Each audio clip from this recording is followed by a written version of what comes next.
Yeah, Um, cool. well, I'll just launch in, and I need to say a massive congratulations to you for getting to Melfest.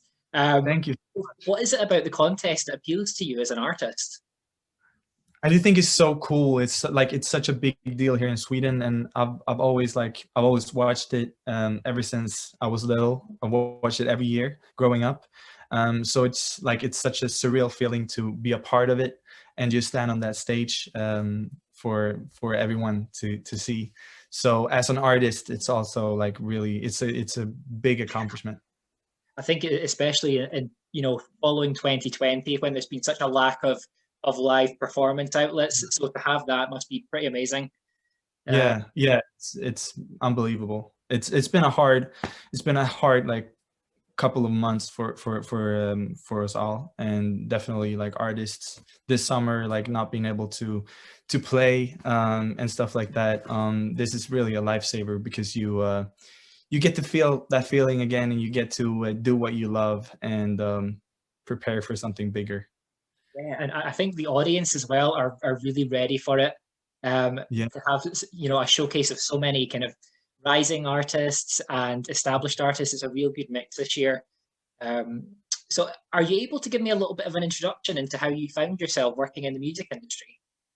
Sure. Yeah. So I've always loved music growing up. So like a lot of my family members play instruments and they sing and stuff like that. So I started playing guitar when I was 13, and not long after that, I started to write songs and stuff. And then 2016, I was featured on my first song that was released called "Show You the Light" with a Swedish DJ called Mark. And that was kind of like my entrance into the music industry. So after that, a lot of things have happened and have changed, and it's a big world, the music business, but it's really fun as well. Fantastic. And Yeah. I know I was reading that you had supported the Vamps on their UK tour. How was Yeah. your experience in the UK? Um, so yeah, that was a really cool experience.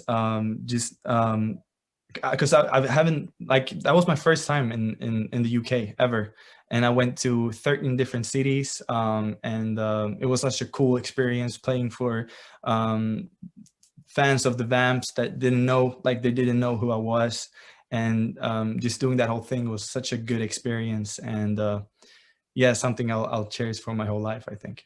And is that quite a daunting experience when you know that these fans are there to see the band and you're like the new Yeah, guy who's got to kind of prove yeah, yourself in a sense? yeah. It was really scary, but I got used to it after a while. Just being able to we I don't know the saying, but we have a Swedish saying where you kind of like you invite yourself in and you just show them who you are, and hope they like you. If they don't, you just move on. But it was a really good experience. I'm sure they liked you.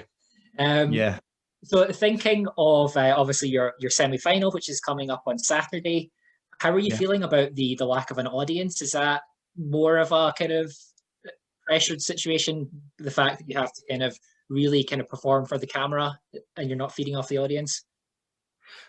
I don't think it's an issue. I mean it's of course it's sad that we don't get to have an audience, but it's also a little bit of it's kind of I think it's kind of nice because you can just get in the moment, and I think I'm gonna perform a little bit better, even just not knowing that there's not an audience, because when there's an audience you have so much to think about, but now I just have the camera to think about. So No, I'm yeah, excited.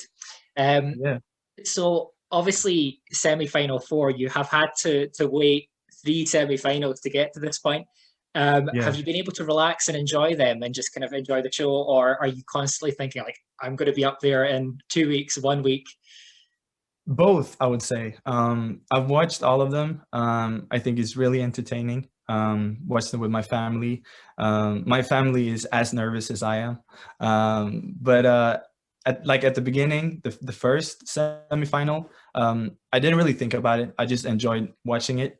But the closer I got, the more nervous I got as well. So and now I'm just super hyped. It's gonna be really fun. I think you need a little bit of nerves to give you that adrenaline, don't you, to really Yeah, push you. Um, definitely. so kind of speaking of nerves, do you have kind of strategies or rituals that maybe you would, perform before you go on stage to kind of help brace you for that experience? Yeah, just staying calm and doing a lot of like breathing exercises and stuff like that to keep your heartbeat at like a regular level, and just staying calm. I think that's the most important thing. Like not letting the nervousness kind of like affect you, and just go out there, so you can go out there and just do your best. So thinking kind of to your music that you've released prior to Best of Me, your timing EP was really fantastic, and it's a really strong collection of 4 songs. I just kind of Thank you. wondered when you were creating that, did you have the EP concept in mind, or was it let's produce the singles and then collate them? I actually had I had I had some kind of like idea of what I wanted it to be, and when I went into the studio, my idea was basically I wanted to, because I'm a huge fan of film, so I wanted the EP to be kind of like a script, like a movie script. So I wanted every song on the EP to tell a story, about like heartbreak and love and relationships, and so it's kind of like different stages of love, and that was my idea for the whole EP. And yeah, so I definitely had like a thought of what I wanted it to be Yeah. beforehand. Yeah, And were you pleased with the response to the EP? I was, yeah, and definitely because like I released it like as an independent artist without a label. I'm really pleased with the response it actually got. Yeah, fantastic. I think it does really stand up very well. Um, and it does have that kind of sense of these are 4 songs that are meant to be grouped together.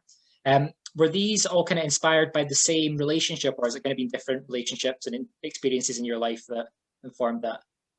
Yeah, so I want the listener to think it's the same relationship just because it's more fun, but it's definitely like different experience. It's some of my own experience, but also experiences that my friends have had and stuff like that. And I've kind of like pieced it together to make the EP whole. Yeah. Fantastic. Do you have a standout track from the set? I think When I Wanted You is my favorite. Brilliant. So, kind of thinking now about yourself and being introduced to all of Sweden, like so many fans in Europe. Also, you're speaking to Yeah. someone in the UK, so Mello is international. The love for it. How Yeah. would you kind of describe yourself as an artist for all these people that maybe aren't familiar with your previous work? Right. That's such a big question. Yeah, it's a really big question, but I'm a pop artist. I love pop, and I love expanding, doing different kinds of things.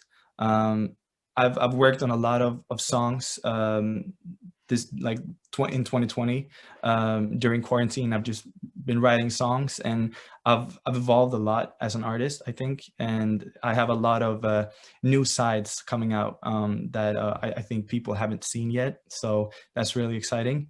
But overall, I'm just like I'm a pop artist, and yeah, I don't know. It's a really hard Yeah. question. But Um, I mean, I love a pop artist. I like pop is just it's such a great genre for encompassing like so much. So yeah, I think that's kind of where you want to be. Um, yeah, so thinking of Best of Me, I know obviously you can't say too much because it's pretty right, secretive up until now. Can you yeah, give me an indication of some of the themes behind the song? absolutely. I mean, the song is about how hard it is to leave and forget about someone that you love, but you know that like they're not good for you.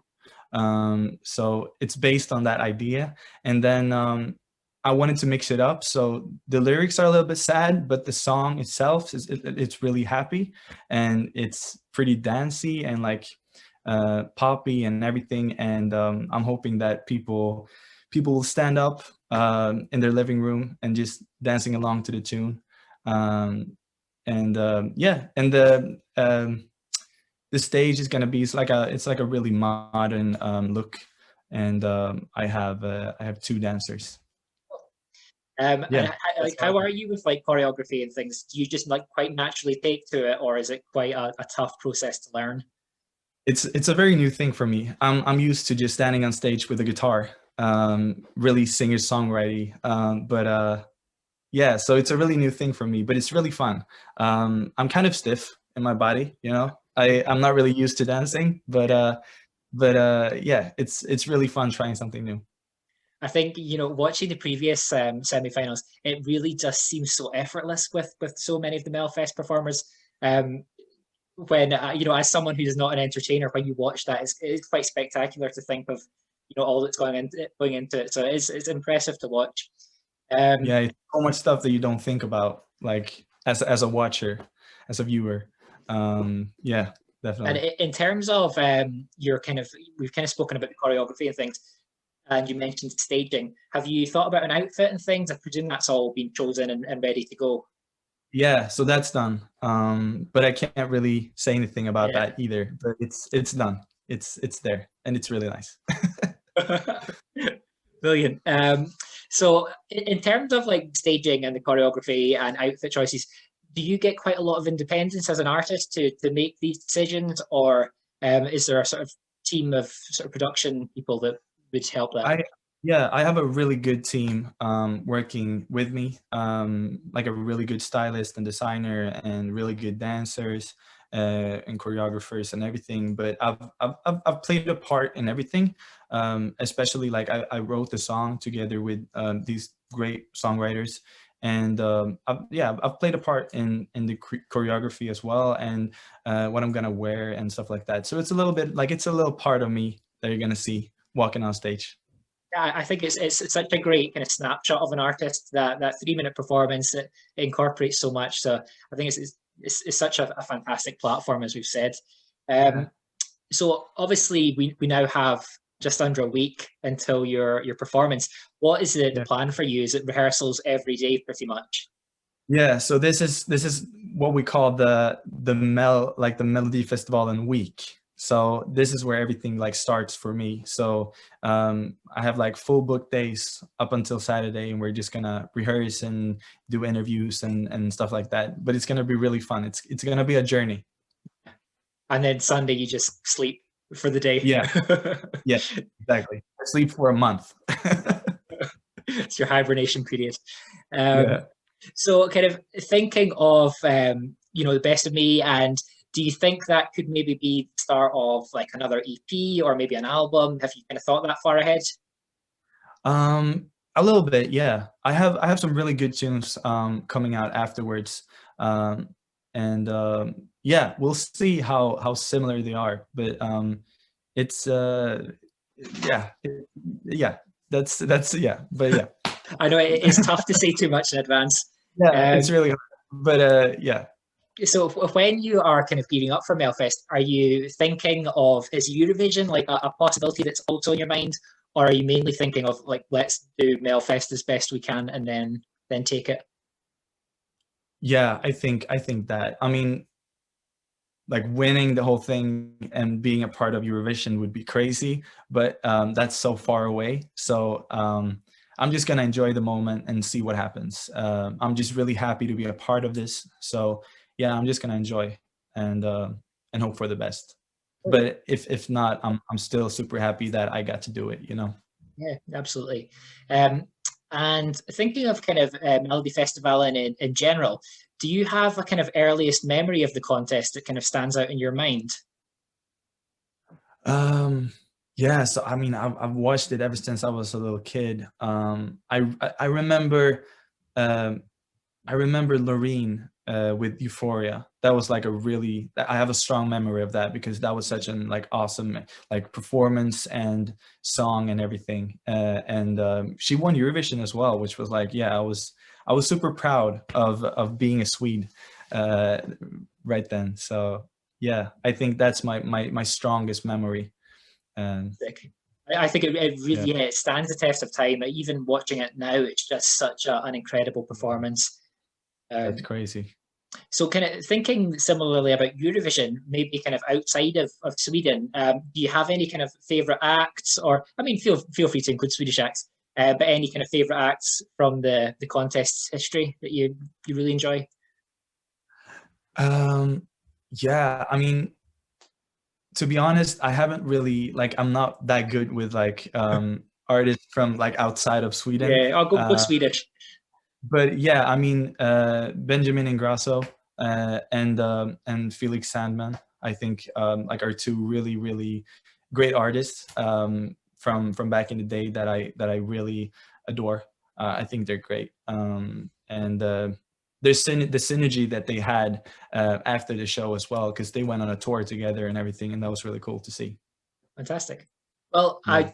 I really kind of appreciate you taking the time to chat, and it's been really interesting to hear the stories behind the songs and the themes and things. Yeah. So I have my fingers crossed. I really wish you the best of luck for Saturday. Thank you so much. Well, I will let you get on with your other interviews, but good luck. Sure. Thank you. Thank you so much. Take care. Okay, bye bye.